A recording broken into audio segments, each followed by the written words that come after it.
Bonjour à tous et bienvenue dans cette vidéo qui sera consacrée à fêter les 10 000 abonnés de la chaîne.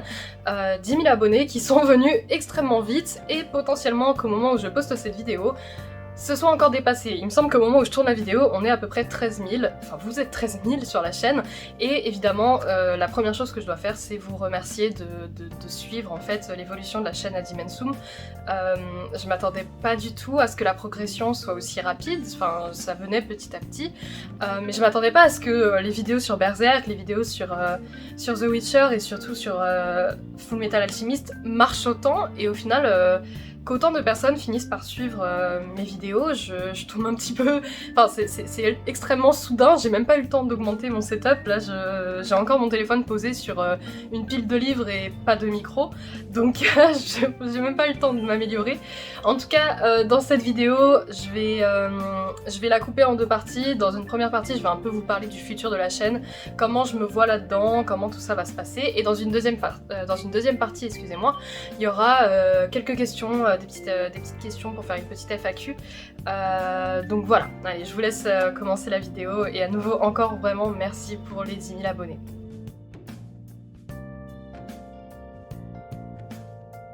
Alors tout d'abord, pour le futur de la chaîne, moi pour le moment, évidemment, je pense que ça se sent dans mes vidéos, ce que je fais, j'aime vraiment énormément vous partager les univers que j'aime.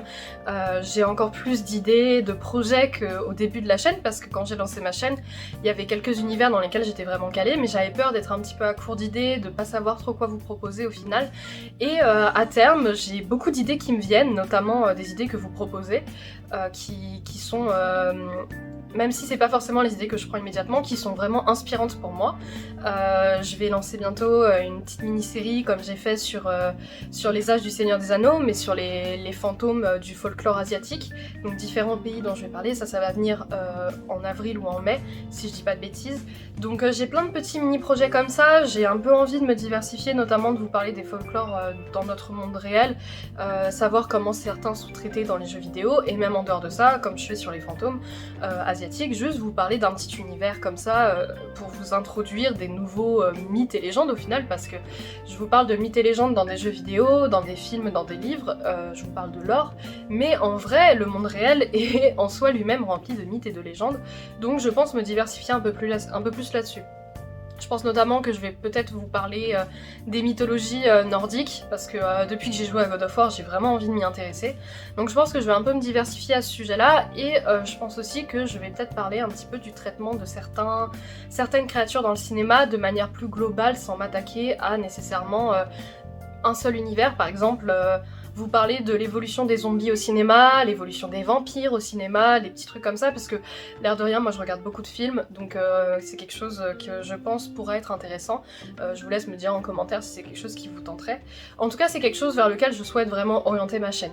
Aussi, évidemment, je vais essayer de step up un peu mon équipement, parce que comme je vous ai dit en introduction, je suis encore là, ce qui tient mon téléphone, c'est une tour de livres, et moi je suis assise sur mon lit en fait. Et là c'est... Enfin voilà, il y a pas beaucoup d'équipement, le son est pas encore impeccable, mais je vous avoue qu'en fait c'est venu de manière tellement soudaine que j'étais pas vraiment préparée, et puis surtout je m'attendais pas à faire des dépenses à ce sujet là maintenant, mais là ça commence un petit peu à fonctionner, je me fais un petit revenu sur YouTube, donc je pense que le premier argent que je vais toucher par YouTube va vraiment me servir à m'acheter un micro, à m'acheter un trépied, à améliorer en fait la qualité pour vous. Le seul truc pour lequel ça me frustre un petit peu, c'est que j'ai tellement d'avance sur les vidéos, là il y a tout qui est tourné jusqu'à fin avril, début mai, que en fait si j'achète un micro maintenant vous verrez pas le changement avant mai, donc bon c'est pas très grave, au moins vous aurez un changement, mais quand je vous dirai sur les réseaux sociaux je me suis acheté un nouvel équipement, bah au final vous le verrez que dans un petit moment, donc c'est déjà ça, mais de toute façon c'est le chemin obligatoire pour que j'améliore la qualité pour vous, même si je pense qu'au niveau de la qualité visuelle c'est pas mal, je pense que c'est que le son qui pêche un petit peu, et aussi j'ai prévu de m'acheter un PC, parce que si vous voulez j'utilise ça, voilà, c'est une tablette en fait, et c'est avec ça que je monte. Il y a mon petit... c'est avec ça que je monte en fait, et c'est infernal. C'est pour ça qu'en fait souvent dans les vidéos vous avez des cuts qui sont mal faits, parce que quand je fais quand je visionne une dernière fois la vidéo pour être sûre que tout va bien, j'ai des petits drops en fait. Du coup ça arrive qu'il y ait des passages qui sont mal faits que je ne vois pas. Et c'est pour ça que du coup des fois vous avez ces problèmes là. J'essaie d'être vigilante mais c'est pour ça que vous avez ces problèmes là. Donc toujours est-il que ça c'est quelque chose que je vais essayer d'améliorer pour que ce soit de plus en plus fluide et que ça soit plus agréable pour vous en fait de regarder les vidéos, qu'il n'y ait pas des drops, des coupures bizarres, que la qualité soit bonne, du son notamment parce que je sais que c'est ce qui pêche le plus même si je pense que ça passe encore. Mais en tout cas voilà, là va y avoir une amélioration de la qualité bientôt et c'est prévu de toute façon dans l'évolution de la chaîne. Ensuite, une autre chose qui va peut-être évoluer dans le futur, c'est que en parallèle que d'acheter un PC, je vais me prendre un PC avec une tour, un PC fixe pour avoir les meilleures qualités, aussi parce que j'ai envie de jouer à des jeux un peu plus poussés avec la qualité meilleure sur PC. Aussi peut-être une dernière chose sur l'évolution, je sais qu'il y a des personnes qui m'ont parlé en commentaire sur YouTube notamment de lancer un Utip pour la chaîne. Personnellement pour le moment je sais pas si j'en vois un réel intérêt, s'il y a d'autres personnes qui m'en parlent je peux potentiellement le faire, moi ça me contraint pas de faire ça c'est sûr, mais j'ai pas envie que ça donne l'impression que directement ce soit la première chose qui m'intéresse, donc petite parenthèse, si jamais c'est quelque chose que vous pensez légitime ou utile pour la chaîne, n'hésitez pas à le dire en commentaire également, comme ça je saurai parce que vous êtes les premiers entre guillemets concernés et j'ai pas envie que ça fasse bizarre ou que ça soit dérangeant, donc voilà. Donc c'est à nouveau une petite parenthèse pour vous demander votre avis à ce sujet là. Aussi une petite dernière chose aussi si je peux dire pour l'évolution de la chaîne, enfin c'est plus la diversification d'Adimensum on va dire. Quand j'aurai mon PC fixe, je pense que je vais me lancer dans les lives, au moins pour faire que ça soit pour jouer à des jeux, parce qu'en vrai je joue beaucoup, ou même faire des lives où on discute entre nous, d'un univers, on débat un petit peu sur nos points de vue, enfin quelque chose d'un petit peu tranquille, de bonne ambiance, je pense que ça pourrait être sympa. Donc j'ai déjà une chaîne Twitch que j'ai lancée, où j'avais fait un live pour les 1000 abonnés, mais le problème c'est qu'il me faut un bon PC et surtout il me faut une bonne connexion parce que chez moi il y a eu un problème avec la fibre et du coup il faut que je tire un fil de la box jusqu'à mon PC, mais ça va attendre que mon PC soit là et je pense pas que j'aurai mon PC avant avril ou mai, donc d'ici ces horizons là en tout cas je pense que je ferai quelques lives et surtout j'aurai plus de temps parce que j'aurai fini mes études, donc voilà, ça c'est la dernière petite parenthèse, on va passer à la FAQ.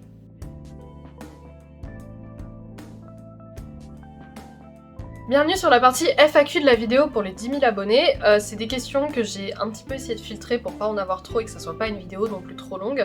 Mais c'est des questions que j'ai récupérées parce que j'avais demandé aux gens s'ils avaient des questions à poser sur la FAQ, que ça soit sur Twitter, Discord, mais également l'onglet communauté. Je vous mets tous les liens dans la description si vous souhaitez rejoindre Twitter ou Discord, me suivre sur Twitter. Pour le Discord, je vous invite vraiment à y aller, c'est assez convivial, il y a beaucoup de personnes et beaucoup de personnes, on est une petite 150aine je pense. Et il est assez actif et moi ça me permet d'être un peu plus proche de vous que sur les autres réseaux où je commence à avoir beaucoup de notifications. Le Discord j'essaie de passer de temps en temps, donc voilà, si vous voulez venir sur le Discord je vous mets le lien en dessous et on passe aux questions. D'où vient le nom de ta chaîne YouTube? Ça c'est une question qui n'avait pas été posée pour la première FAQ, donc c'est bien qu'elle soit posée maintenant. En fait ça vient du latin, je suis très nulle pour choisir les noms, du coup j'ai un peu cherché des trucs qui s'apparentaient à des sentiments que j'avais, donc ça vient du latin et en fait ça signifie à l'infini, quelque chose d'immense que l'on constate, et ça avait pour but de faire référence un petit peu aux sentiments que j'avais quand je lisais certaines œuvres, notamment Le Seigneur des Anneaux avec le Silmarillion, où on pensait qu'un univers était restreint à juste l'histoire qu'on nous racontait, et au final on se rend compte que l'univers est bien plus immense que ce qu'on imaginait, et je sais pas pour vous, mais moi quand je réalise ça, j'ai une petite sensation de vertige qui s'installe en moi, et en fait c'est pour faire tout simplement référence à ce sentiment-là. Donc c'est pour ça Adimensum. Salut, félicitations, merci. Du coup ma question est comment tu gères ton temps pour écrire tes vidéos, et avec la montée rapide de la chaîne, envisages-tu de te lancer à plein temps dessus? Bonne continuation. Et une autre question qui s'apparentait un petit peu, combien de temps pour préparer une vidéo? Combien pour le tournage, montage, publication? Alors pour ça c'est en gros l'écriture d'une vidéo, sachant que à peu près toutes mes vidéos font entre 3 et 4 pages pour les grosses vidéos, plutôt 5 sur Word, exception faite pour la vidéo sur Arthur Morgan qui m'en a fait 7 ou 8. Ça en général ça me prend à peu près je pense 2 heures, 3 heures, sachant que je suis quelqu'un qui fait énormément de trucs en même temps, donc j'écris une vidéo mais en même temps je regarde un reportage sur Netflix, donc ça, disons que si jamais j'étais à temps plein sur le PC, ça me prendrait qu'1 heure, sachant que je fais des recherches en amont, où juste je tape les noms, les mots-clés, et je me mets de côté tous les liens que je trouve intéressants, je me les mets dans le Word, et ensuite je reviens après. Je trouve ça un petit peu plus simple pour moi, pour m'aérer et prendre du recul sur les sources que j'ai prises. Donc disons, le travail de recherche, le travail d'écriture, ça me prend 3-4 heures parce que je filtre les sources quand je lis mes sources. Je filtre en même temps que j'écris la vidéo, savoir ce qui est intéressant, comment je répartis les catégories. En amont sur mon Word, j'écris en général introduction et je fais les différentes parties. Que vous voyez en fait, les titres qui s'affichent dans les vidéos, c'est les parties que je fais, parce que moi ça me permet, c'est un peu un brainstorming, ça me permet de bien répartir les informations que je veux mettre.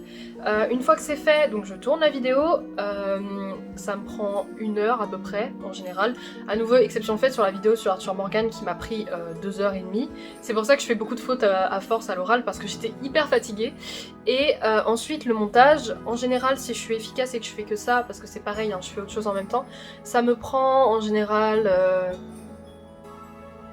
entre 4 et 6 heures je dirais. Donc en vrai si je me motive, une vidéo je peux la faire en 1 journée.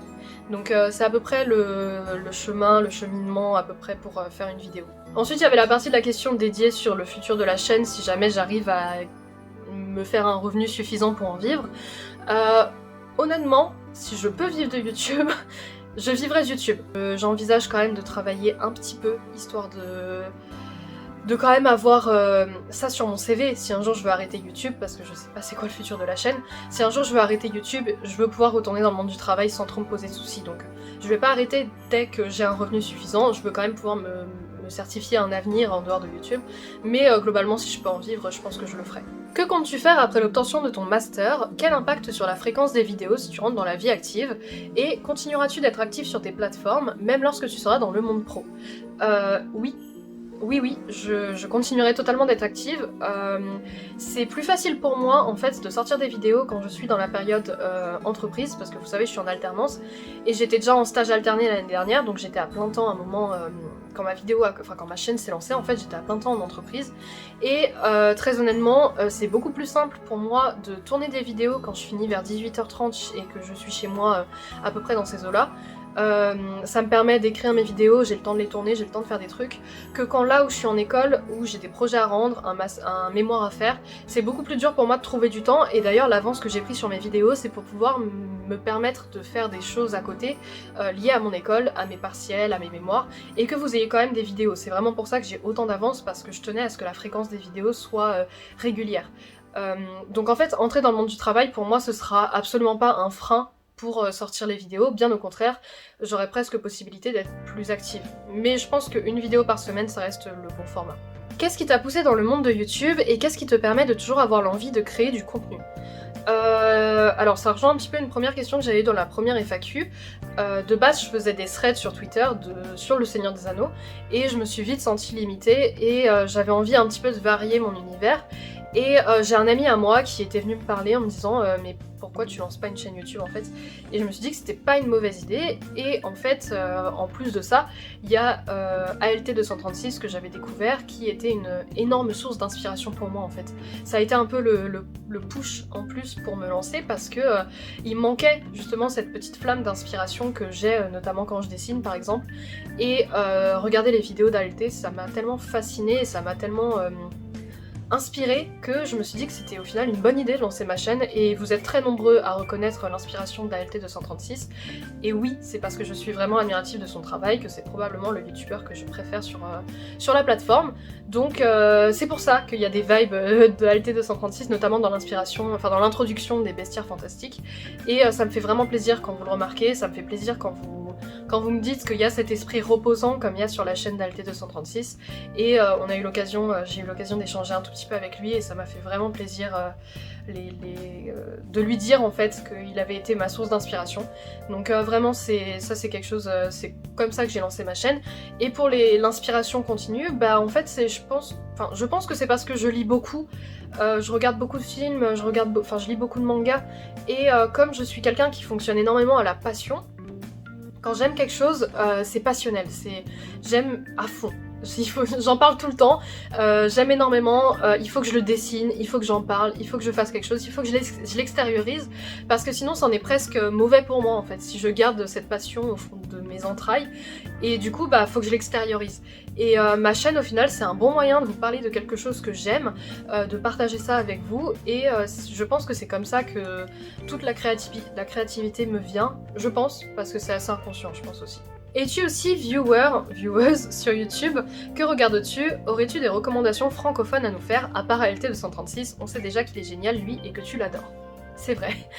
Sinon, en youtubeur que j'aime bien, bon bah Joueur du Grenier, mais je sais pas si c'est une recommandation si vous connaissez tous. Sinon un youtubeur qui est pas encore très connu et qui fait quelque chose vraiment qualitatif, c'est Not Serious. Je vous mets les images de sa chaîne à côté, qui lui fait de l'humour par rapport à des films un petit peu nanardesques, et honnêtement il a un humour génial et moi il me fait, il me fait énormément rire, donc en ce moment c'est lui que je regarde beaucoup, et je pense que c'est la recommandation principale que je vous ferai, parce que sinon je regarde beaucoup de youtubeurs, mais des youtubeurs au final assez classiques que je pense que vous connaissez tous. Comment as-tu connu la licence Persona? Est-ce que les jeux t'ont marqué et si oui, pourquoi? Alors Persona, j'ai connu parce qu'à l'époque je suivais un youtubeur américain, si je dis pas de bêtises, qui s'appelle Cubscoot, et qui avait fait un let's play sur Persona, et en fait moi à l'époque j'avais pas la PS4, du coup je me disais bah franchement je vais regarder parce que de toute façon je pourrais pas y jouer. Et en fait à force de le regarder jouer, je me suis dit mais il est trop bien ce jeu. Et j'ai acheté la PS4 pour Persona, et j'ai fait Persona 5 et Persona 5 Royal, et les jeux m'ont énormément marqué, mais je vous invite à aller regarder la vidéo sur la review de Persona 5 Royal que j'ai fait, où vraiment là j'explique tous les points forts et en quoi ce jeu m'a vraiment laissé une marque assez importante. Est-ce qu'il y a des albums ou des musiques qui t'ont marqué et que tu aimes vraiment? J'en avais parlé un petit peu également dans la vidéo précédente, je suis une très grande fan de 21 Pilots. J'ai beaucoup aimé leur dernier album qui est sorti, j'ai pas... oui, il s'appelle Trench, excusez-moi j'ai eu un blanc. J'ai beaucoup aimé cet album parce qu'ils abordent des thématiques...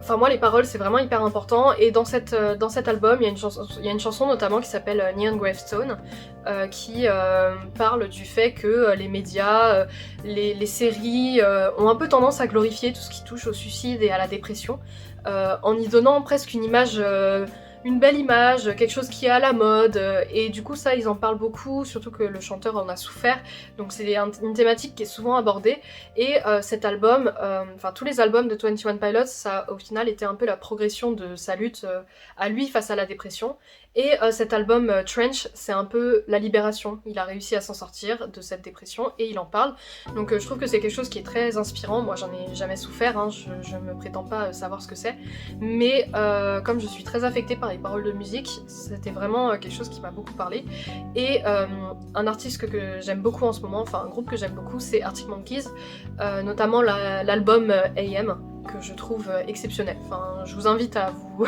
vous renseigner, là c'est juste des vibes très rock, cuir, moto, enfin avec une ambiance très très sensuelle, enfin c'est quelque chose de très particulier, et je pense que vous connaissez tous Do I Wanna Know et Are You Mine, donc le reste de l'album est un peu dans cette ambiance là, enfin c'est génial. À quand une collab avec ALT236? Bah il m'envoie un message, on me dit une collab, qu'importe le sujet je dis oui. Globalement ça va être ça. Quel est ton parcours scolaire et ou professionnel? On va rester dans le parcours scolaire parce que je suis encore dans mes années d'études. J'ai fait un bac S, alors vous allez voir, hein, c'est n'importe quoi, mais bon c'est pas grave. J'ai fait un bac S que j'ai eu avec mention en ayant en dessous de la moyenne en maths et en physique, et en ISN, donc toutes les matières scientifiques sauf SVT, j'ai eu en dessous de la moyenne, j'ai validé avec mention, voilà. Ensuite je suis partie en licence de coréen, en langue et culture pendant 3 ans. Et ensuite, là maintenant, dans mon parcours, je suis en Master 2 d'école de commerce, donc j'ai fait le scientifique, le littéraire et l'économie, sauf que là je suis en commerce international, donc ça fait un petit peu de sens si je veux faire de l'échange avec la Corée, c'est un peu en ça que c'est en lien. Et actuellement, bah, je suis en alternance en achat, dans une entreprise que je vais pas donner le nom, je vois pas trop l'intérêt. C'est quoi ton arc préféré de One Piece? Berserk, Team Triss ou Team Yennefer? Cyberpunk, ça te tente? Alors je vais essayer de répondre assez rapidement en mode interview rapide. Enies Lobby, l'arc autour de la troupe du Faucon dans le passé. Yennefer, avant Triss, maintenant Yennefer. Et Cyberpunk, j'attends de jouer sur PC pour me faire un avis dessus parce que sur PS4 je vais même pas tenter. D'ailleurs je suis désolée si je parle un petit peu du nez, je crois que je me suis enrhumée récemment donc si je parle un peu du nez et de la gorge c'est normal. C'est peut-être un doublon avec l'ancienne FAQ mais comptes-tu faire un format audio dans le futur ou simplement upload l'audio des vidéos existantes? Alors j'essaie de concevoir mes vidéos afin qu'elles soient juste écoutables, je sais pas si je peux dire ça, si ça se dit, mais de manière à ce que vous puissiez juste écouter. Je mets des extraits si je peux pour que ça soit un petit peu interactif, mais j'essaie de faire en sorte que juste, si vous avez envie de faire autre chose en même temps, vous ayez juste à poser votre téléphone, à laisser tourner la vidéo et que ça reste compréhensible. Parce que moi c'est comme ça que je consomme YouTube en fait. J'utilise vraiment ce côté où juste je fais autre chose en même temps et j'entends ce qu'on me dit, et ça c'est quelque chose que j'apprécie beaucoup, donc j'essaie de faire ça comme ça, donc je pense que potentiellement juste upload l'audio des vidéos ça suffira si ça vous intéresse encore à nouveau parce que bah, c'est vous qui créez la demande au final. Que penses-tu de l'horreur humaine vis-à-vis de l'histoire du monde mis en parallèle avec la fantasy, dark fantasy? Alors je sais pas si c'était une question sérieuse ou pas, moi je le prends comme une question sérieuse. Je pense que ça mériterait une vidéo entière en fait. Mais honnêtement, Berserk en parle très bien, notamment de pas mal de problématiques, notamment par exemple ce qui est lié à l'église. Il y a quand même une critique assez violente qui est faite de l'église dans Berserk. Et je pense que de toute façon, tout ce qui est œuvre de science-fiction, tout ce qui est œuvre de fantasy, c'est un très bon moyen de parler de problèmes sociétaux. Les œuvres japonaises en font... participe beaucoup à la critique du Japon par le biais de beaucoup de films d'horreur notamment. Je peux vous conseiller une vidéo de Az l'épouvantail que je regarde souvent, qui a parlé d'un film récent japonais qui parle justement de ces problèmes sociétaux. Donc je pense que c'est vraiment quelque chose qui est utile. C'est un moyen d'en parler, comme 1984 de George Orwell, c'est toujours un moyen de communiquer de toute façon des problèmes, les livres, tout ce qui est... Enfin bref, je pense que c'est une bonne méthode. Je te dis à nouveau, ça mériterait une vidéo entière, mais en tout cas, il y en a pas mal qui s'en sortent très bien dans ce domaine, et je pense que c'est vraiment une bonne chose. C'est vraiment une bonne chose. Salut, j'ai vu dans ton intro une référence à Jojo. Est-ce que tu aimes bien l'œuvre? Si oui, vas-tu en parler un jour? Quelle est ta partie favorite si tu l'as déjà lu ou regardé? Alors oui, j'aime beaucoup Jojo, c'est pour ça que je l'ai mis dans l'intro parce que c'est vraiment quelque chose que j'aime beaucoup. Je compte en parler un jour, j'essaie encore de réfléchir de quelle manière, mais c'est sûr que je vais le faire. Et pour ma partie préférée, bah, l'extrait dans l'introduction est un indice complet parce que ma partie préférée est la partie 5. Couplé à la partie 7 et la partie 8, c'est mes parties préférées, et la partie 8 je suis pas encore très à jour, mais j'aime beaucoup cette partie pour le moment. Quel est ton manga animé préféré et quelle version préfères-tu de celui-ci? Quels sont tes mangas préférés hors Berserk? Alors en ce moment, mes amis n'en peuvent plus, j'ai découvert Jujutsu Kaisen, alors que One Piece restait indétrôné parmi mes mangas préférés, Jujutsu Kaisen, je l'ai lu d'une traite en un week-end, je l'ai relu juste après, j'ai regardé l'animé 1, 2, 3 fois, ça en 2 semaines, et Jujutsu Kaisen c'est devenu mon animé préféré. Enfin mon manga préféré, parce que j'ai toujours préféré les mangas aux animés. Donc, bah Jujutsu Kaisen, je pense que j'en ferai une vidéo un jour parce que j'aime vraiment beaucoup cet univers. Je trouve qu'il y a énormément de points forts, notamment sur le traitement des personnages. Je vous mets quelques extraits, mais les planches sont incroyable, j'adore le dessin du mangaka. C'est vraiment un plaisir, et puis l'histoire se déroule d'une manière... le seul petit bug que j'ai, c'est pourquoi c'est catégorisé comme un shonen alors qu'il y a des scènes ultra violentes. Je pense que c'est juste parce que ça paraît dans le Weekly Shonen Jump, mais bon, je me pose pas plus de questions. Et team manga jusqu'au bout en fait, j'ai toujours préféré les mangas. Pour toi, qui est le plus grand héros du Seigneur des Anneaux? On est d'accord que c'est Sam Gamgee. Si on prend, oui, le Seigneur des Anneaux, je pense que Sam reflète bien l'image du héros tel qu'on se l'imagine. J'ai pas forcément grand chose à ajouter, je suis d'accord que Sam c'est vraiment un bon héros. Je me permettrais forcément de rajouter Aragorn, parce que pour moi il a également l'étoffe d'un héros, sachant que toutes les histoires étaient un peu séparées à partir du deuxième film, donc ils ont quand même chacun eu leur histoire, et Aragorn était vraiment le héros de son histoire. Et une petite mention honorable pour moi à Faramir, qui a eu jusqu'au bout l'étoffe d'un héros pour moi. Notamment quand il charge sur Osgiliath. C'était peut-être naïf, mais c'était la faute de son père en fait. Et pour moi, il avait clairement l'étoffe d'un héros à ce moment-là. Donc ces trois personnages-là, pour moi, c'est les personnages qui reflètent le plus l'idée du héros dans le Seigneur des Anneaux. Quelle vidéo que tu as faite préfères-tu? Je pense que pendant un temps j'aimais beaucoup la vidéo que j'avais fait sur Rapture, j'aime beaucoup l'ambiance de ce jeu, donc lui rendre un petit peu honneur ça avait été plus ou moins un plaisir pour moi, enfin plus un plaisir que moins. Et maintenant je dirais que c'est la vidéo que j'ai fait sur Arthur. En fait c'était juste retransmettre toutes les émotions que m'avait procuré le jeu, essayer de vous le retransmettre de manière la plus fidèle possible, et moi ça m'a permis, à nouveau comme je vous disais tout à l'heure, de décharger toute la passion que j'avais pour ce jeu. Et je pense que j'ai bien retranscrit l'histoire, j'aime beaucoup l'introduction que j'ai fait pour cette série du Panthéon des héros, j'en suis plutôt fière, donc je pense que c'est vraiment la vidéo qui me rend le plus fière. Après je pense que si je la revois maintenant, avec les fautes d'orthographe que j'avais faites, les fautes de grammaire, tout ça, bon, pas sûr que ce soit, peut-être que je serais un petit peu gênée, mais c'est une vidéo que j'ai vraiment beaucoup aimé faire, donc je pense que ce serait celle-là. Tu as le choix de vivre entre l'univers de One Piece, Elder Scrolls et celui du Seigneur des Anneaux, tu choisis lequel et à quelle époque?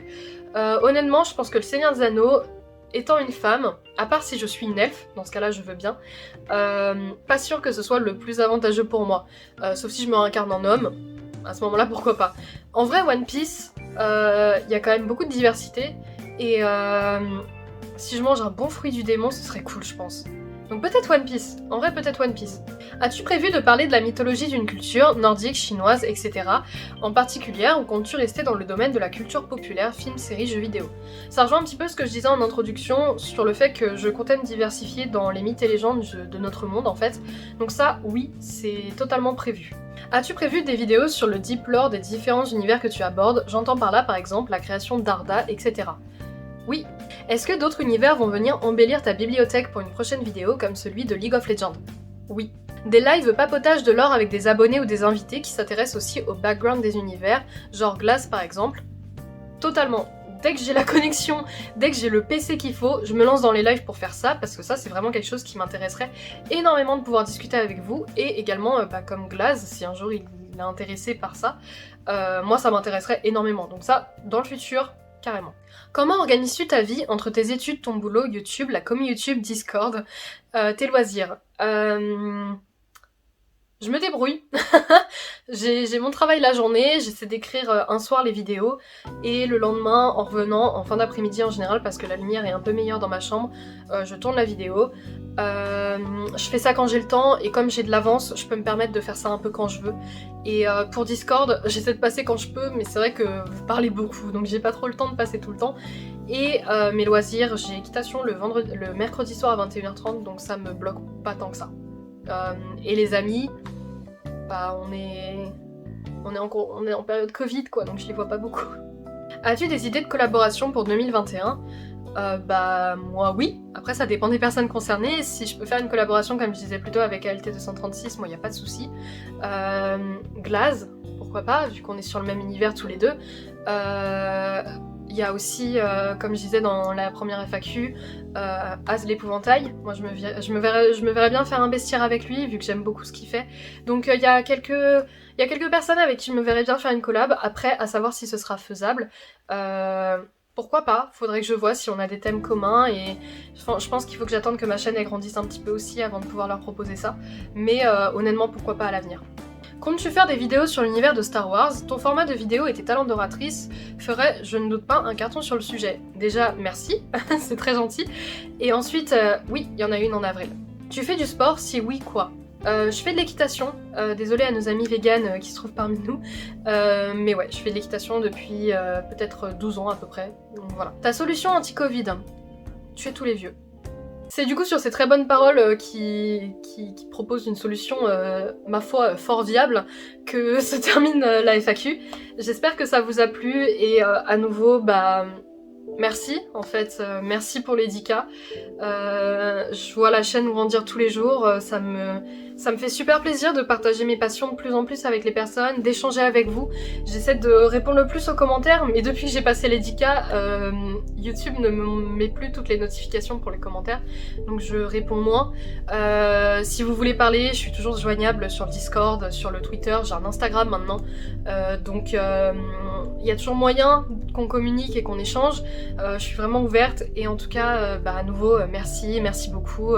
C'est une super aventure pour moi, j'en apprends beaucoup et ça me fait super plaisir de partager avec vous. Et en attendant, bah, je vous dis à la prochaine, à samedi prochain pour une vidéo qui sera ma foi fort d'actualité avec les sorties manga récentes. Ciao ciao.